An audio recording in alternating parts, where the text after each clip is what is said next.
என் தங்கப்பிள்ளையே, நாளை ஆடி மாதத்தினுடைய அமாவாசை நாள். என் பிள்ளையே, பேரதிர்ஷ்ட நாள் உன் வாழ்க்கையில் மீண்டும் உனக்கு கிடைத்திருக்கின்றது. உன்னுடைய முன்னோர்களினுடைய ஆசிகளை பெறுவதற்கான நாள். பித்ருக்களினுடைய சாபங்கள் நீங்கி உனக்கு நல்ல நேரம் ஆரம்பிக்க வேண்டிய நாள். நாளைய விடியலில் என் பிள்ளை எக்காரணம் கொண்டும் நான் சொல்வது போல உன் வாழ்க்கையில் சில விஷயங்களை செய்துவிடக்கூடாது. என் குழந்தையே, உன்னுடைய வாழ்க்கையில் உனக்கு கிடைக்க வேண்டும் என்று இருக்கின்ற சில விஷயங்கள் அடிக்கடி உனக்கு தடைபட்டு போவதற்கு காரணம் உன்னுடைய அவசரப்பட்டு ஒரு விஷயத்தை செய்யும் பொழுது அது சில நேரங்களில் உன்னை வந்து சேராமல் போய்விடுகின்றது. உன்னுடைய அவசரத்தினால் அது இன்னொருவர் கைக்கும் போய் சேர்ந்து விடுகின்றது. அப்படி இருக்கின்ற இந்த நேரத்தில் நாளைய விடியலானது உனக்கு ஆடி அமாவாசையினுடைய விடியல் என்பதனால் என் பிள்ளையே, நாளைய தினம் உன்னுடைய வாழ்க்கையில் நீ ஆசைப்பட்ட விஷயங்களை எல்லாம் உடனே அடைய வேண்டும் என்ற நேரம் உனக்கு வாய்த்திருக்கின்றது. அதனால் இந்த நேரத்தில் இதை பெற்றுக்கொள்ள வேண்டும் என்றால் என் பிள்ளை, நான் சொல்வது போல நாளை முதலாக உன்னுடைய இல்லத்தின் வாசலில் கோலம் இருக்கக்கூடாது. அமாவாசை அன்று உன் இல்லத்தின் வாசலில் கோலம் இருந்தால் உன் இல்லத்திற்கு வருகின்ற முன்னோர்கள் அப்படியே திரும்ப சென்று விடுவார்கள். அவர்களுக்கு நீ முக்கியத்துவம் கொடுக்க வேண்டும். நாளை அவர்களை உன்னுடைய இல்லத்திற்குள் நீ வரவழைக்க வேண்டுமானால் தெய்வ சக்தி நிறைந்த அந்த கோலம் உன் இல்லத்தின் வாசலில் நிச்சயமாக இருக்கக்கூடாது. அவர்களுக்கு செய்வதை சரியாக செய்து முடித்து தர்ப்பணங்கள் எல்லாம் முடித்து அவர்களை வணங்கிவிட்ட பிறகு நீ மீண்டும் உன் இல்லத்தின் வாசலில் மாலை வேளையில் கோலமிட்டு தெய்வத்தை வழிபடலாம். அமாவாசை நாளானது தெய்வத்திற்கும் உகந்த நாள், முன்னோர்களுக்கும் உகந்த நாள். அதனால் எதை செய்வதாக இருந்தாலும் அதை சரியானபடி நீ செய்ய வேண்டும். என் பிள்ளையே, குடும்பத்திற்குள் இருக்கின்ற சண்டைகளும் சச்சரவுகளும் சில நேரங்களில் இது போன்ற நாட்களில் உன்னுடைய இல்லத்திற்குள் முன்னோர்களாயினும் சரி, தெய்வங்களாயினும் சரி வர நினைத்தாலும் அவர்களை வரவிடாமல் தடுத்து நிறுத்திவிடும். பிரச்சனைகள் எப்பொழுதுமே அதிகமாக இருக்கிறது என்றால் உன்னுடைய இல்லத்திற்குள் தீய சக்திகள் அதிகமாக இருக்கிறது என்ற அர்த்தம். அதனால் மற்ற சக்திகளை உள்ளே வரவழைக்க உன் இல்லத்திற்குள் எந்த ஒரு சண்டை சச்சரவுகளும் இல்லாமல், மனஸ்தாபங்களும் இல்லாமல் இருந்தால் நிச்சயமாக நல்ல மாற்றங்கள் வரும். நீ வணங்குகின்ற அத்தனை தெய்வங்களும் உன் இல்லத்திற்குள் வந்து விடுவார்கள். என் பிள்ளையே, செய்கின்ற விஷயத்தை நீ எப்பொழுதுமே தெளிவாக செய்ய வேண்டும். அரைகுறையுமாக செய்தால் உன்னுடைய வேண்டுதல்களும் அரைகுறையாகத்தான் நிறைவேறும் என்பதனை நீ புரிந்து கொள்ள வேண்டும். தெய்வத்தையும் முன்னோர்களையும் உள்ளே வரவழைக்க நினைக்கின்ற உனக்கு நீ செய்கின்ற செயல் மிகவும் கவனத்தோடு இருக்க வேண்டும். உன்னுடைய இல்லத்திற்குள் நாளை நடக்கக்கூடிய அத்தனை மாற்றங்களும் உன் வாழ்க்கையில் பல நல்ல திருப்பங்களை உனக்கு ஏற்படுத்தி கொடுக்கும். எத்தனையோ நல்ல சூழ்நிலைகளை உனக்குள் உருவாக்கி கொடுக்கும். எப்பொழுதும் போல இந்த வாழ்க்கை உனக்கு சந்தோஷத்தை தான் கொடுத்தது என்று சொல்கின்ற அளவிற்கு நீ மனமகிழ்ச்சியோடு நாளைய விடியலில் இருப்பாய். என் பிள்ளையே, நாளை நீ காகத்திற்கு நான் சொல்கின்ற இந்த ஒரு உணவை நிச்சயமாக கொடுக்க வேண்டும். கருப்பு எள்ளை எடுத்து அதை நன்றாக அரைத்துக்கொள். பொடி பொடியாக்கிவிட்டு அதனுள் கொஞ்சம் நாட்டு சர்க்கரையை சேர்த்து அதை ஒரு உருண்டையாக பிடித்து நீ உன் இல்லத்திற்கு வருகின்ற காகத்திற்கு அதனை உணவாக கொடுக்க வேண்டும். என் பிள்ளையே, இந்த உணவை நாளை நிச்சயமாக உண்ண வருவது உன்னுடைய பித்ருக்கள் என்பதனை நீ புரிந்து கொள்ள வேண்டும். தெய்வங்கள் சில நேரங்களில் உன் வாழ்க்கையில் நடத்த முடியாத சில விஷயங்களை உன்னுடைய முன்னோர்கள் உன் மீது கொண்ட அன்பின்பால் நடத்தி கொடுத்து விடுவார்கள்.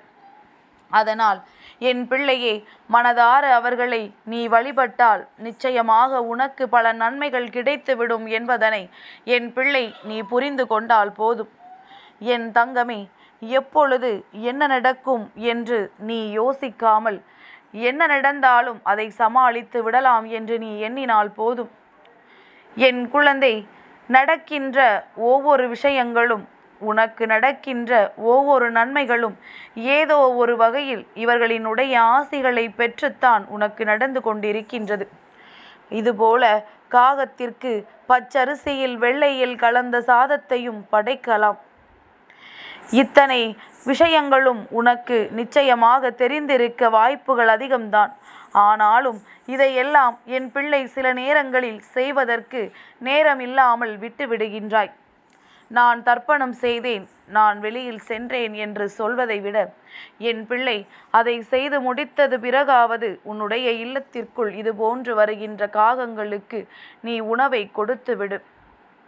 என் தங்கமே, உன் மனது எப்பொழுதுமே உன்னை சுற்றி நடக்கின்ற பிரச்சனைகளை பற்றி மட்டுமே அதிகமாக யோசித்து கொண்டிருக்கின்றது. நீ இன்று இருக்கின்ற சந்தோஷத்தை கண்ணார காணாமல் சுற்றி வருகின்ற கஷ்டங்களை மட்டும் அதிகமாக பார்ப்பதனால் சந்தோஷம் என்ற ஒன்று உனக்கு நிலையாக இல்லாமல் உன்னை விட்டு விட்டு வந்து கொண்டிருக்கின்றது. அதை உன்னிடத்தில் நீ நிலையாக வைத்திருக்க வேண்டும் என்று விரும்புவாயானால் அதற்கு முதலில் உன்னுடைய மனதிற்குள் தெளிவு இருக்க வேண்டும். நாம் நம் வாழ்க்கையில் சரியாகத்தான் எல்லா விஷயங்களையும் செய்து கொண்டிருக்கின்றோம். சரியாகத்தான் தெய்வத்தின் அன்பினை பெற்று கொண்டிருக்கின்றோம். நாம் நினைப்பது போலத்தான் நம் வாழ்க்கையில் எல்லாம் நடக்கின்றது என்கின்ற நம்பிக்கை உனக்குள் இருக்க வேண்டும். இந்த நம்பிக்கை உனக்குள் இருக்கும் வரை எந்த ஒரு சூழ்நிலையிலும் யாராலும் உன் வாழ்க்கையை அசைத்து பார்க்க முடியாது. கஷ்டங்களை கடந்து நீ வாழ்ந்து விடுவாய். என் பிள்ளையே, முன்னோர்களினுடைய ஆசி என்பது அவ்வளவு எளிதில் எல்லோருக்கும் கிடைத்து விடாது. அவரவர்கள் குடும்பத்தில் இருக்கின்ற சில விஷயங்கள் எல்லோருக்கும் எளிதில் நடந்து விடாது. ஆனால் என் பிள்ளையே, உண்மையாகவே இதுவெல்லாம் உனக்கு கிடைக்கக்கூடிய ஒரு முக்கியமான விஷயம்.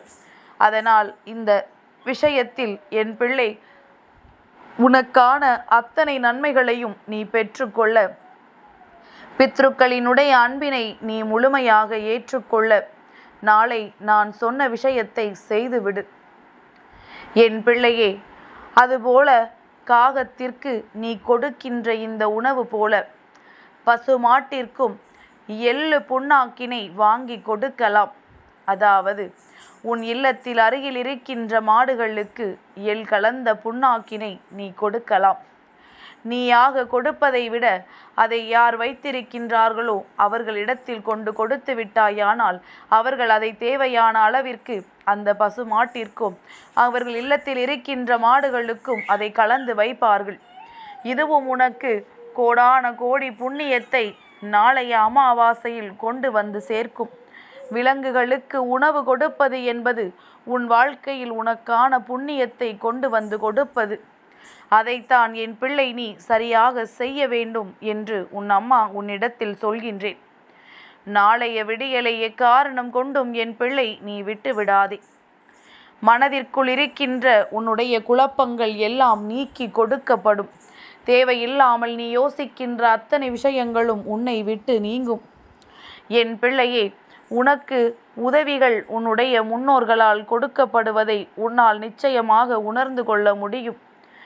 யாருக்காகவும் என் பிள்ளை எந்த ஒரு விஷயத்தையுமே செய்வதை நீ நிறுத்தி விடாதே. யாருக்காகவும் உன் வாழ்க்கையில் எந்த ஒரு விஷயத்தையும் நீ தியாகம் செய்து விடாதே. அவர்களுக்கு எது சரி என்று படுகின்றதோ அதை செய்கின்றார்கள். உனக்கு எது சரி என்று உன் மனசாட்சி சொல்கின்றதோ அதை மட்டும் நீ செய்தால் போதும். இந்த வாழ்க்கையில் உனக்கு கிடைக்கின்ற அத்தனை நன்மைகளும் உன்னை பின்தொடர்ந்து வந்து கிடைக்கும். உனக்கான மனநிறைவான சூழ்நிலைகள் எல்லாம் உனக்கு நிச்சயமாக உன் முன்னால் வந்து சேரும். என் பிள்ளைக்கு வாழ்க்கை கொடுக்கின்ற அத்தனை மாற்றங்களும் திருப்பங்களும் இனி உன்னால் இந்த வாழ்க்கையில் முழுமையாக உணரக்கூடிய வகையில்தான் நிச்சயமாக இருக்கும். ஆடி அமாவாசை நாளில் நீ செய்கின்ற ஒவ்வொரு விஷயத்திலும் உன் வாழ்க்கைக்கான உன்னுடைய எதிர்காலத்திற்கான பலன்கள் இருக்கின்றது என்பதனை புரிந்து கொண்டால் என் பிள்ளை நிச்சயமாக எந்த காலகட்டத்திலும் நீ இதை தவிர்த்து விட மாட்டாய். குறைந்தபட்சம் காகத்திற்கு நான் சொன்ன அந்த உணவையாவது நீ படைத்து விடு. நிச்சயமாக உனக்கு சந்தோஷம் உன்னை தேடி வரும். என் தங்கப்பிள்ளைக்கு இந்த வராகி அம்மாவினுடைய ஆசீர்வாதங்கள் எப்பொழுதும் உண்டு.